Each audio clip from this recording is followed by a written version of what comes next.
Hi brothers and sisters, welcome to this new video.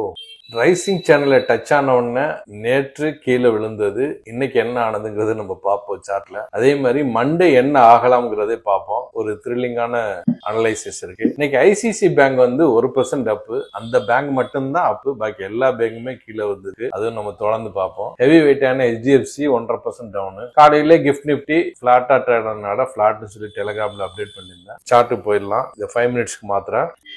நேற்றைய close 25,891, இன்னைக்கு open 25,935, 45 points gap up ஆச்சு. 9.15க்கு ஒரு high போட்டுச்சு, அதுதான் இன்றைய ஹை கூட. 25,944 மடமடண்டு அப்படியே சரிந்தது. 11:30 மணிக்கு 25,783 இந்த இடம் கீழே வந்தது. கிட்டத்தட்ட 150 பாயிண்ட்ஸ் டவுன். அப்புறம் 12:25க்கு 25,874 90 பாயிண்ட்ஸ் அப் ஆச்சு இந்த இடம். அதுக்கப்புறம் 1:50 வரைக்கும் மடமடமடமடமடன் மறுபடியும் கீழே விழுந்து 160 பாயிண்ட்ஸ் விழுந்து 25,718 தொட்டுச்சு. அதுக்கப்புறம் 3:30 மணி வரைக்கும் 25,795, அதான் அது வெயிட்டேஜ். அது தொட்டு முடிஞ்சது. கிட்டத்தட்ட ஒரு 4 தடவை மார்க்கெட் அப் அண்ட் டவுன் ஆயிருக்கு. அன்னைக்கு கிரீன் கேண்டில் 17, ரெட் கேண்டில் 34. இன்றைக்கு ஓபன் டே கேண்டிலுக்கு மாத்திரம் பெருசு பண்ணிடலாம். இந்த கேண்டில் தான் டே கேண்டிலுக்கு மாத்திட்டேன். அதாவது open 25,935, high 25,944, low 25,718, close 25,795, 224 point red candle வந்திருக்கு. நேற்றைய கேண்டில் மாதிரியே தான் இன்னைக்கும் போட்டிருக்கு. இது நம்ம அனலைஸ் பண்ணதுதான். இந்த இடம் வந்த உடனே ரைசிங் சேனல்ல கீழே வரலாம்னு நம்ம அனலைஸ் பண்ணிருந்தோம். அது மாதிரி போகுது. இப்போ மண்டேக்கு ஒரு வித்தியாசமான அனலைசிஸ் இருக்கு, அதை நம்ம கடைசியா பார்ப்போம். இடையில முடிஞ்சா கூட பார்ப்போம். சரியா? இன்னைக்கு top gainer Hindustan limited 4% up, Bharti Airtel 1% up, ONGC 1% up, ICICI bank 1.5%, 1% தான் அப். அப்புறம் டாப் லூசர் வந்து Cipla 3.5% down, Hindustan Unilever 3.5% down, Max health 2.5% down, ultra cement 1.5% down. Support 25,700, resistance வந்து லைஃப் டைம் ஹையான 26,277 தான். ஏன்னா 26,100லாம் ஒரு பெரிய விஷயம் இல்ல. அந்த இடம்லாம் வந்து அடிச்சுட்டு மேல போயிடலாம். அதனால ரெசிஸ்டன்ஸ் வந்து 26,277 லைஃப் டைம் ஹை. பேங்க் நிப்டியை பொறுத்தவரை அதுக்கு மாத்திரம் ஏற்கனவே சொன்ன மாதிரி ஒரே ஒரு பேங்க் மட்டும்தான் இதாச்சு. ஐசிசி மட்டும் தான் கிரீன் கேண்டில், பாக்கி எல்லாமே ரெட் கேண்டில். இந்த கேண்டில் தான் இன்னைக்கு மூவ்மெண்ட் வந்து 1,100 பாயிண்ட்ஸ் மூவ்மெண்ட். 58,532 டு 57,482 வரை போச்சு. Support 57,500, resistance 58,500. சரியா? கோல்டு பார்த்துடலாம். Gold interesting. மறுபடியும் மார்க்கெட் வந்து ஒரு 4,000ல சப்போர்ட் எடுக்குது. இந்த இடம் பாருங்க.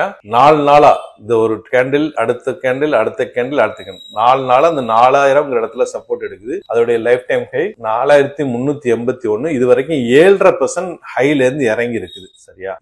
இதை விட, அதாவது புலி 8 அடி பாஞ்சா குட்டி 16 அடி பாயின்னு ஒரு பழமொழி இருக்குல்ல, அதே மாதிரி சில்வர் வந்து 48ல சப்போர்ட் எடுக்க முயற்சி பண்ணுது, இல்ல அதையும் உடைச்சிட்டு போகுது. கிட்டத்தட்ட 12% டவுன். 48.2 இப்போ லைஃப் டைம் ஹை 54,485, கிட்டத்தட்ட 12% டவுனா இருக்கு. சரியா? யுஎஸ் ஆயில் நம்ம இது பிரகாரம் ரஷ்யா சாங்ஷன் இந்தியாலாம் வாங்கக்கூடாதுன்னு அது சொன்னதுக்கு அப்புறம் 60க்கு மேல மறுபடியும் ஆயில் ஆயிருக்கு.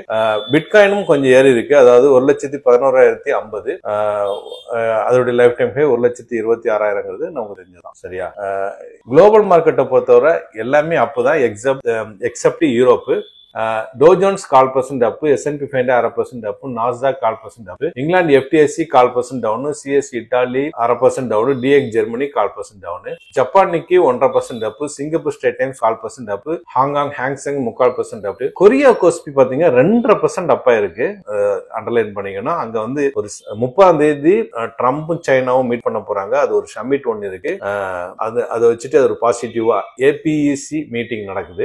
அதே மாதிரி SCT காம்போசிட் 3/4% அப், ஜாகதா இந்தோனேசியா பிளாட், சங்கை சைனா 3/4% அப். அப்புறம் முக்கியமான டாட்டா வர வேண்டியது இந்தியாவோட S&P global services PMI, S&P global manufacturing PMI, manufacturing and services PMI, அப்புறம் ஃபாரெக்ஸ் ரிசர்ச், இதனுடைய இதெல்லாம் வர வேண்டியிருக்கு டாட்டாஸ். அப்புறம் US உடைய CPI tata, S&P global manufacturing PMI, S&P global services PMI, அப்புறம் நியூ ஹோம் சேல்ஸ் டாட்டா வர வேண்டியிருக்கு. இதெல்லாம் முக்கியமான டாட்டா, மார்க்கெட்ல மாற்றங்கள் ஏற்படுத்தக்கூடிய டாட்டா. FID ஆக்டிவிட்டியை பொறுத்தவரை நான் அகைன் சொல்லிட்டே இருக்கிறது, FI வந்து வாங்கவும் மாட்டாங்க, விற்கவும் மாட்டாங்க, ஒரு நீட்ல இருக்காங்க, நியூட்ரல்ல இருக்காங்கன்னு சொல்லிட்டு இருந்தது. இது வரைக்கும் இந்த 23ஆம் தேதி வரைக்கும் அவங்க வாங்கி இருக்கிறது, வித்திருக்கிறது வெறும் 865 கோடி.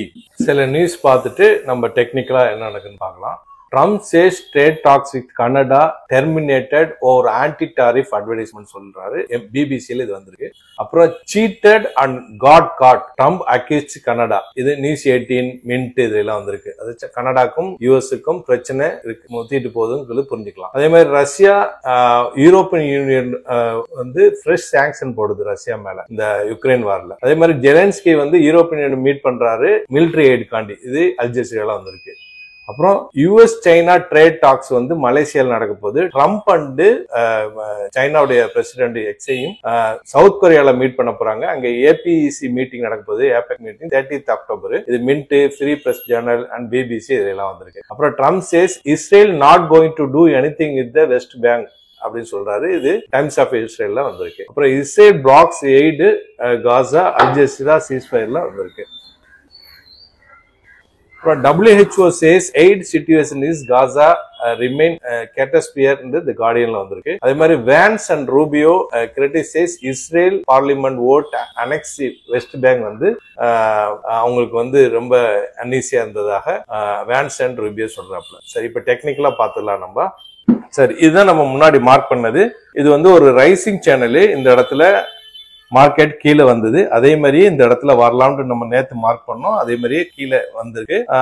இது இல்லாம நம்ம ஃப்ரெஷ்ஷா வரைஞ்சிருவோம் திங்கட்கிழமை என்ன நடக்கலாம் அப்படிங்கிறதுக்கு.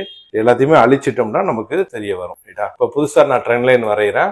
இந்த ஸ்விங் ரெண்டையும் கனெக்ட் பண்ணிட்டேன். அப்புறம் கீழே உள்ள ஸ்விங்கை கனெக்ட் பண்ணிட்டேன். ஓகே, இது ஒரு ரைசிங் சேனல் போகுது. அதே மாதிரி நம்ம வந்து அந்த லைஃப் டைம் ஹைலையும் ஒரு மார்க் பண்ணிடலாம். ரைட்டா? அப்ப கிட்டத்தட்ட நமக்கு இந்த ரெசிஸ்டன்ஸ் ஏரியா வந்துருச்சு. இப்ப என்னடா இந்த இடத்துல ஸ்விங் இருக்கு பாருங்க. இந்த ஸ்விங் நான் ரவுண்ட் பண்றேன். இந்த ஸ்விங் இருக்கு பாருங்களேன். இந்த ஸ்விங்ல நான் வந்து மறுபடியும் ஒரு லைன் வரைஞ்சுக்கிறேன் ஸ்விங் ஹைல. இப்ப ஃப்ரெஷ்ஷா என்ன பிரச்சனை ஆகுதுன்னா, இப்ப மார்க்கெட் இங்க டச் பண்ணிட்டு மார்க்கெட் ரிஜெக்ஷன் ஆயிருக்கு பாருங்க. சோ 2 சான்சஸ் இருக்கு. இதை உடைக்கணும், அதாவது திங்கட்கிழமை இதை உடைக்கணும். இதை உடைச்சிட்டு ஃபர்தரா முடிஞ்சால் வரலாம். இதை உடைக்கணும். இதை உடைக்கணும். இந்த ஸ்விங்கு ஒரு ஸ்ட்ராங்கான சப்போர்ட்டா இருக்கும். இதை உடைக்கணும், நம்பர் 1. அப்படி இல்லாட்டி இந்த இடத்துல பவுன்ஸ் பேக் ஆயிட்டு இங்க இதை உடைக்கணும். இந்த இடத்த, அதாவது இந்த இடத்த உடைச்சிட்டு லைஃப் டைமையும் உடைச்சிட்டு மேல போகணும். இதுக்கு எல்லாமே எஃப்ஐஸும் அண்ட் ட்ரம்ப் ஜியோ பாலிடிக்ஸ் எல்லாமே நமக்கு இதாகணும். ஒன்லி டிஐஸ் வச்சு மட்டும் இது நடக்காது. ஏன்னா ஏற்கனவே நம்ம பாருங்க 800 கோடி கிட்டக்க வித்திருக்காங்க. 800 கோடி தான் வித்திருக்காங்க எஃப்ஐசி. டிஐஸ் பாருங்க 33,000 கோடி வாங்கியும் மார்க்கெட்டால மேல கொண்டு போக முடியல. சோ இங்க கீழே தள்ளப்படலாம். ரைட்டா? அப்படி இல்லாட்டி இங்க பவுன்ஸ் பேக் ஆகும். இதை முடிவு பண்றது எஃப்ஐஸ் அண்ட் ட்ரம்ப் தான் அடிக்கடி சொல்றது. 2 சான்சஸ் இருக்கு திங்கட்கிழமை. திங்கட்கிழமை என்ன நடக்குன்னு பார்ப்போம். இந்த வீடியோ பயனுள்ளதாக நம்புறேன். மற்றவங்களுக்கு ஷேர் பண்ணுங்க. புதுசா பக்கம் சப்ஸ்கிரைப் பண்ணி பெல் ஐகானை கிளிக் பண்ணிக்கோங்க. தேங்க்ஸ் ஃபார் வாட்சிங்.